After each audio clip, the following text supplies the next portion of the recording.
Chicken fried rice சாப்பிட்றதுக்கு எப்போவுமே நம்ம கடைக்கு தான் போகணுன்னு இல்ல. அதை விட சூப்பரா, டேஸ்டியா, சுலபமா நம்ம வீட்டிலேயே செய்யலாம். வாங்க குயிக்கா ரெசிபி பார்த்துரலாம்.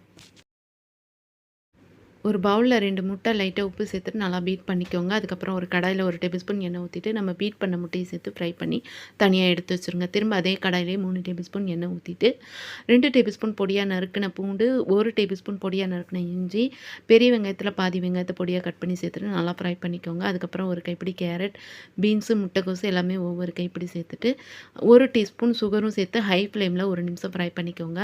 அதுக்கப்புறம் 1 டீஸ்பூன் மிளகுத்தூளு, 1 1/2 tablespoon soya sauce, 1 tablespoon chilli sauce சேர்த்துட்டு லைட்டாக ஃப்ரை பண்ணிவிட்டு, நம்ம உதிரியாக வடித்த சாதம் சேர்த்துட்டு, ஃப்ரை பண்ண முட்டை, அப்புறம் சில்லி சிக்கன் பீசஸ் தேவையான அளவுக்கு உப்பு சேர்த்துட்டு, எல்லாத்தையும் ஒன்றா நல்லா மிக்ஸ் பண்ணி சூடு ஏறினதும், கடைசியாக வெங்காயத்தாள் இருந்தால் கொஞ்சமாக மேலே தூவி இறக்கிட்டிங்கன்னா சுவையான சிக்கன் ஃப்ரைட் ரைஸ் ரெடி.